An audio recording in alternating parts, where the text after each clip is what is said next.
Hi friends, welcome back. हमारे भारत की सबसे बड़ी अचीवमेंट आज के दिन, वैसे तो सबसे बड़ी ये भी यही नहीं, दो तीन हो गई एक ही दिन में। एक ये हो गई, एक सीए हो गई, तो कमाल ही कमाल है। तो भैया अग्नि 5 को इंडिया के डीआरडीओ ने दागा। गदगद हो गए हैं पीएम मोदी। चाइना पाकिस्तान के उड़े होश, उनके तो उड़ेंगे ही होश। अंदर से कितनी तकलीफ हो रही होगी चाइना और पाकिस्तान को, वो कोई सोच भी नहीं सकता है। तो चलो वीडियो शुरू करते हैं। वीडियो शुरू करने से पहले अगर आप चैनल पर नए हो और आपने अभी तक सब्सक्राइब नहीं किया तो जल्दी से पहले सब्सक्राइब के बटन और बेल आइकन को क्लिक कर लो ताकि आपको हमारे सारे न्यू वीडियोस के नोटिफिकेशन मिल जाएं जैसे हम अपलोड करें। अगर आपको वीडियो पसंद आता है प्लीज लाइक एंड शेयर। चलिए शुरू करते हैं। नहीं, बहुत इंपॉर्टेंट है कि हमें इस टाइप की और इससे भी बेटर, मतलब ऐसी बनानी पड़ेंगी मिसाइल्स और ये सब, क्योंकि ये चाइना और पाकिस्तान अभी नहीं पर फ्यूचर में होगा ऐसा कि ये दोनों जो है कोशिश करेंगे इंडिया को मिलके अटैक करने की। तभी तो चाइना, देखो चाइना जो है पाकिस्तान के दोनों मिलके बैठे हुए हैं और वो सीपेक शुरू कर दिया, सब उन्होंने किया हुआ है। चाइना जो है धीरे धीरे पाकिस्तान के अंदर उनके पोर्ट वोट भी लेके बैठा हुआ है। तो वो उससे सारी सिचुएशन दिख ही रही है कि फ्यूचर क्या होगा हमारा। तो उसके लिए हमें पहले से ही प्रिपेयर होके रहना पड़ेगा और हम उसी के लिए रेडी हो रहे हैं। चलो शुरू करें।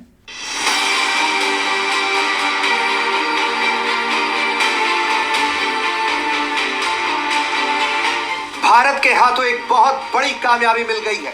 ये सुनकर दुश्मन देश के पसीने छूट जाएंगे, होश फाख्ता हो जाएगा, क्योंकि भारत के अब अस्त्रों में आ गया है दिव्यास्त्र। और इस दिव्यास्त्र का नाम है अग्नि 5। जी हाँ, अग्नि 5 सफल रूप से परीक्षित किया गया है। इस बात की जानकारी सोशल मीडिया एक्स पर खुद देश के मोदी जी ने दी थी।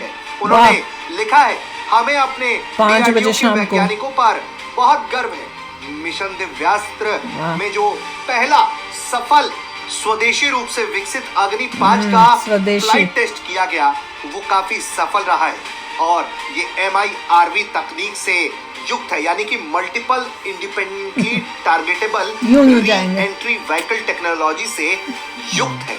अग्नि 5 सतह से सतह पर मार करने वाली बैलिस्टिक मिसाइल जो उच्च स्तर की सटीकता के साथ लक्ष्य को भेदने में सक्षम है। भारत की सबसे लंबी दूरी की परमाणु बैलिस्टिक मिसाइल अग्नि 5 की रेंज को काफी बढ़ाया हुआ है। अग्नि 5 एक अंतर महाद्वीपीय बैलिस्टिक मिसाइल है। देश की इकलौती मिसाइल है जिसके रेंज में रूस के ऊपरी हिस्से से लेकर आधा अफ्रीका, ऑस्ट्रेलिया का उत्तरी हिस्सा, ग्रीनलैंड तक सब जद में आ जाएगा। डीआरडीओ और भारत डायनामिक्स लिमिटेड ने मिलकर बनाया है। अग्नि 5 मिसाइल का वजन 50,000 किलोग्राम था। इसका वजन 20% से ज्यादा कम किया गया।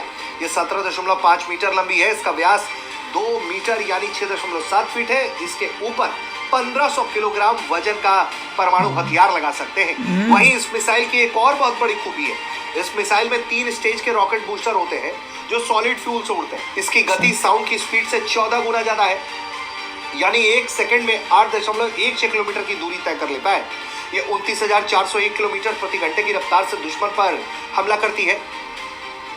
अग्नि 5 अपने सटीक टारगेट के लिए जाना जाता है, यानी कि दागो और भूल जाओ। इस मिसाइल की सबसे खास बात है इसकी MIRV तकनीक। इस तकनीक में मिसाइल के ऊपर लगाए जाने वाले वॉरहेड्स की संख्या बढ़ाई जा सकती है, यानी एक मिसाइल एक साथ कई टारगेट पर निशाना लगा सकती है। जिस तरह से अग्नि 5 को यह सफलता मिली है उससे भारत आगे चलकर और भी बड़े कारनामे कर सकता है। यकीनन अग्नि 5 के सफल परीक्षण के बाद चीन और पाकिस्तान जैसे देशों के होश फाख्ता होने तय है, क्योंकि ये वो देश हैं जो हमेशा भारत के खिलाफ षड्यंत्र रचते रहते हैं। ऐसे में अग्नि 5 जैसे स्वदेशी मिसाइल के साथ भारत की शक्ति में जिस तरह से इजाफा हुआ है वो यकीनन पूरी दुनिया में भारत का दबदबा कायम करने के लिए काफी है। ब्यूरो रिपोर्ट, भारत तक। वही चाइना और पाकिस्तान, वो अभी अगर आपको पता नहीं न्यूज़ कि हमने 10,000 जो है अपने ट्रूप्स इंक्रीज कर दिए थे ये चाइना के पास बॉर्डर पर। तो चाइना को बड़ी तकलीफ हो रही थी। मैं कह रही हूँ, मैं यही सोच रही थी, मैंने कहा उस टाइम इनको तकलीफ हुई है तो अब ये सुन के तो पूरा उनका रोना ही शुरू हो जाएगा कि ये चल क्या रहा है। हम लोग कोशिश कर रहे थे कराने की, यहाँ तो उल्टा ही हो रहा है। उनके पास MIRV है, हमारे पास MIRV आ गया, तो मतलब ये है कि अब हम भी उनका नेटवर्क तोड़ सकते हैं। वही तो। और सब मजे की बात है कि एक मिसाइल आ रही है, अंदर 5 उसके 4-5 वॉरहेड और हैं, तो उसको पता नहीं कहाँ जहाँ पे पास आएगी री एंट्री में, वहां से डिफरेंट डायरेक्शन में जाएंगे, वो कहाँ किस को रोकोगे, और जा भी सकती है 6000 किलोमीटर। ऑलमोस्ट पूरा चाइना ही अब कवर हो गया। तो अब चाइना को डर लगेगा ना, पहले तो उनको लग रहा होगा कि भैया इतनी दूर तो आ नहीं सकती, अब उनको दिखेगा कि भैया पूरा चाइना में कहीं पे भी कर सकते हैं। और ये हमने खुद बनाई, इसका मतलब हम अनलिमिटेड बना सकते हैं। एग्जैक्टली, किसी पे डिपेंडेंट नहीं है, किसी से हमें कुछ खरीदना नहीं, कुछ नहीं, सब कुछ हमारे पार्ट्स हैं, खुद ही बना सकते हैं। तो इससे ये है कि वॉर हो जाए तो हमारी फैक्ट्री जल्दी से बनाएंगी और मिसाइल ही फेंकते रहेंगे धड़ाधड़। तो हमें किसी से मंगवाने की जरूरत ही नहीं, वेट करने की जरूरत ही नहीं है। तुम तो सोचो कि क्या, तो तुम सोच के देखो कि हमें अटैक करना है। अब हम ऐसे प्रिपेयर हो रहे हैं क्योंकि ये रेडी हो रहे हैं ना, ये रेडी हो रहे थे चाइना वाले, अपने आप को पूरा इंडिपेंडेंट करने की कोशिश कर रहे हैं, सब कर रहे हैं। हमने वो न्यूज़ की थी ना कि पूरा टेक्नोलॉजी में भी, एप्स में भी, हर चीज़ में वो इंडिपेंडेंट हो, ताकि पूरे वर्ल्ड में किसी के ऊपर निर्भर ही नहीं होना पड़े। तो वो तो अपना रेडी हो रहे हैं अटैक करने को इवेंचुअली।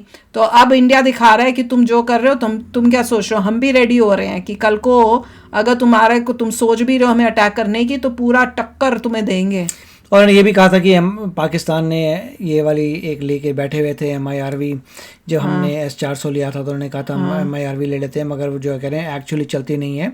मतलब ऐसा एस्टिमेट है कि it is not really a great weapon, जहाँ से भी उन्होंने एक्वायर किया, चाइना से लिया, जो से लिया उसका, तो ये तो उसको भी माना नहीं जाता कि वो जे कि जब भी कोई खरीदता है तो लोग मानते कुछ नहीं कि तुमने खरीदा है। खरीदी है कि बोल रहे थे कि हमने खुद बनाई है, पता नहीं, मुझे लगा बोल रहे हमने बनाई है। अगर उन्होंने बोला खुद बनाई है तो उससे और भी डाउटफुल है कि उन्होंने क्या बनाई है। अब चाइना से लिए तो भी थोड़ा कह सकते हैं, हो भी सकता है, चाइना ने लिया तो भी पॉसिबल था, कुछ फिर तो वो बोल सकते हैं। चाइना से लो तो डाउट होता है, अगर पाकिस्तान ने खुद बनाई है तो कुछ नहीं बनाया, ऐसी छोड़ रहे हैं। क्योंकि मेन पॉइंट है खुद बनाना रादर देन खरीदना। हाँ, वो तो हमने कर दिया, बहुत इंपॉर्टेंट है। हमारी हर एक चीज खुद बनी हुई होनी चाहिए, और अब ये बनेगी तो हम बेच भी सकते हैं, इससे कितनी कमाई हो सकती है। ये सारी जो खुशखबरियां हैं ये इलेक्शन से पहले आ रही हैं, क्योंकि गवर्नमेंट बताने की कोशिश करी है कि देखो हमने इतना सब कुछ किया है अपने टर्म में, तो इस बात को याद रखो। वहाँ पे जैसे कितनी सारी चीज़ों का उद्घाटन हो रहा है। यहाँ पे द्वारका का एक्सप्रेसवे बन गया, यहाँ पे अग्नि आ गई, उसके बाद CA आ गया। तो गवर्नमेंट ने बता दिया कि देखो बहुत सारा काम कर रहे हैं, आप लोगों ने हमें लेके आए पावर में, और अगली बार भी हमें लेके आना, 400 पार कराना, फिर देखते हैं और क्या करेंगे। बिल्कुल। और मैं ये भी सोचूं, मैं तो कह रही हूँ मोदी जी अब नेक्स्ट टर्म तो आएंगे ही आएंगे, उसके बाद भी मोदी जी को आना चाहिए। नहीं कहना चाहिए नहीं कि हमारी रिटायर हम ज्यादा ले, अगर अब जैसे वो जो बाइडन है, जो बाइडन अभी तक कर रहा है, तो मोदी जी क्यों नहीं कर सकते, क्योंकि हमें जरूरत है। मेरा तो यही बिलीफ है कि थोड़े प्रेसिडेंट जो भी प्राइम मिनिस्टर्स हैं, प्रेसिडेंट्स हैं, कुछ मतलब 75 प्लस के बाद थोड़ा डिफिकल्ट हो जाता है उनके लिए, तो उनके लिए भी देखना चाहिए, उनकी हेल्थ के लिए भी देखना चाहिए। और होप ये है कि नए नए कैंडिडेट्स आते रहें, और बीजेपी का जो कैंडिडेट आएगा वो बहुत ही अच्छा होगा, सेम फिलॉसफी का होगा, बिल्कुल उसी तरीके से। हाँ, तो वो उसके बाद आ जाए ना। मैं अब अभी मोदी जी को रहने दो, जितनी देर तक मोदी जी कर सकते हैं वो करें, उसके बाद हाँ, और उसके बाद फिर मेरे ख्याल से Yogi ji will be the next one, मेरे हिसाब से। मुझे तो योगी जी हैं। जैसे हमने एक और वीडियो किया था, उसमें वो यही कहते, सबसे पहले आता है देश, उसके बाद आती है पार्टी, फिर लोगों की इंडिविजुअल। नहीं, मेरे हिसाब से मोदी जी के बाद तो Yogi ji is the best candidate. उनका भी कोई परिवार नहीं है, वो भी अपनी देश की सेवा ही करेंगे। और योगी जी के मतलब पॉइंट ये है कि यूपी में जो भी आप देखते हैं लॉ एंड ऑर्डर को जो अच्छा किया है, जब भी पूरे देश में कोई ना कोई घपला होता है तो वो लोग भी कहते हैं कि भैया ये यूपी नहीं है, हम कर देते हैं। तो उनको पता होता है, इसका तो उनको भी पता है कि यूपी में तो नहीं कर सकते, मगर यहाँ कर रहे हैं। एग्जैक्टली।